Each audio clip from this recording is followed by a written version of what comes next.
Assalamualaikum warahmatullahi wabarakatuh. Perkenalkan, nama saya Yusuf Isyam dari kelompok 3. Saya dan rekan saya yang bernama Heru Siswanto dan Ines Nur Maulita akan menjelaskan tentang perilaku siswa sebagai individu. Apa itu individu? Karakter individu merupakan sifat kejiwaan yang membedakan seseorang dengan yang lain, yang dapat dilihat dari ciri-ciri biografis, kepribadian, persepsi, dan sikap. Karakteristik individu merupakan salah satu faktor yang dapat menentukan prestasi belajar siswa dalam mengikuti kegiatan belajar di sekolah. Konsep individu. 1. Peserta didik yang melakukan kegiatan belajar baik secara klasikal, kelompok, dan individual tidak terlepas dari karakteristik kemampuan dan perilaku individu. 2. Siswa sebagai subjek dalam proses pendidikan, maka karakteristik kemampuan dan perilaku siswa yang menjadi kajian. Karakteristik individu. Individu adalah kesatuan jasmani dan rohani yang memiliki ciri-ciri khas atau spesifikasi tertentu. Ciri-ciri khas bersifat jasmani dan ciri-ciri rohani atau psikis. Karakteristik utama dari individu manusia adalah individu manusia itu sendiri. Individu itu unik dan berada dalam proses perkembangan yang dinamis. Manusia sebagai individu yang unik. Secara garis besar, manusia terdiri dari dua aspek, jasmani dan rohani. Aspek jasmani, contohnya tinggi badan, berat badan, panca indera, anggota badan, peredaran darah, hormon, dan lain-lain.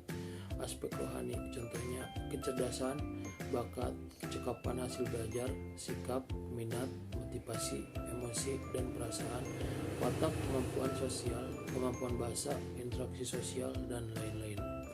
Aspek-aspek dilihat dari kondisi, tahap, dan hubungannya dengan objek yang dihadapi membentuk banyak karakteristik individu. Tiap individu adalah unik. Perpaduan antara ciri-ciri jasmani dan rohaniah yang tidak sama dengan orang lain yang merupakan integritas atau kesatupaduan, bukan penjumlahan semua ciri khas yang dimiliki individu membentuk satu integrasi yang harmonis. Ada juga ditemukan disintegrasi atau ketidaklarasan ciri-ciri atau sifat.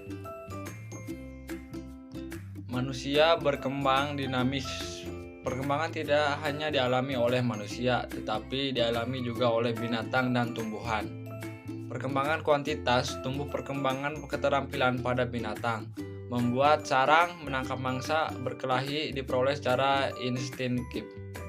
Alamiah tidak dipelajari. Perkembangan manusia lebih tinggi dan kompleks. Sebagian besar diperoleh dari usaha belajar, yang hanya sedikit yang diperoleh karena instinktif. Perkembangan manusia lebih tinggi dan dinamis karena manusia mampu belajar, memiliki kreativitas dan dinamika. Sifat-sifat itulah yang menyebabkan perkembangan manusia sulit diperkirakan dan diramalkan. Aspek perilaku individu. Individu menampilkan dirinya kepada pihak luar melalui kegiatan atau perilakunya. Hanya sebagian kecil perilaku nampak dan diamati dari luar, sebagian tidak nampak atau tersembunyi. Perilaku atau kegiatan manusia dikelompokkan menjadi 3, yaitu 1. Kegiatan kognitif, 2. Kegiatan efektif, 3. Kegiatan psikomotor. Faktor-faktor yang mempengaruhi perilaku individu. Faktor turunan atau faktor genetik.